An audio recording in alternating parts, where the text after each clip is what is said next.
La colère va-t-elle raviver les braises de la révolution d'octobre, 4 jours après la terrible catastrophe, cette double explosion qui a dévasté Beyrouth?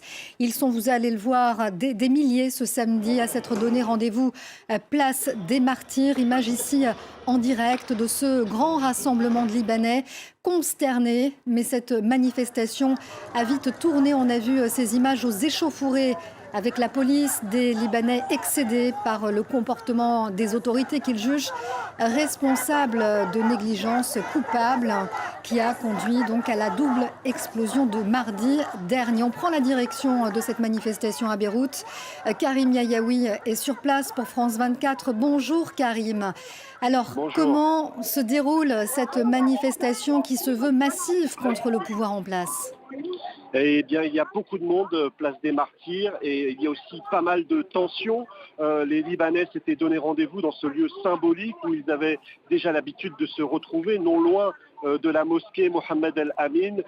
Et c'est vrai qu'on a senti, depuis qu'on est arrivé au Liban, cette tension grandir toujours un peu plus. Des Libanais qui sont totalement excédés, pas seulement par cette explosion qui les a endeuillés, mais par tout ce qui a été, plutôt par tout ce qui n'a pas été mis en œuvre par les hommes politiques qui dirigent le pays depuis un moment déjà.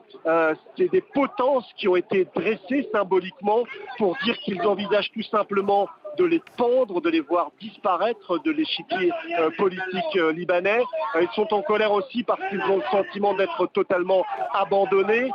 Les hommes politiques libanais n'ont pas eu les mots qu'il fallait après cette terrible tragédie avec la mort de très nombreux habitants de la capitale. On a vu tout à l'heure un député, un homme politique pris à partie par les manifestants alors qu'il ne représente pas forcément tous ceux que les Libanais détestent, un homme politique plutôt du second plan, un député qui s'est pris des tirs de bouteille, une façon de montrer que les Libanais ne peuvent plus accepter la situation qui prévaut depuis trop longtemps. Et finalement, cette explosion, c'est l'explosion de trop et elle vient en quelque sorte réanimer une colère qui était sourde et latente depuis des mois et des mois.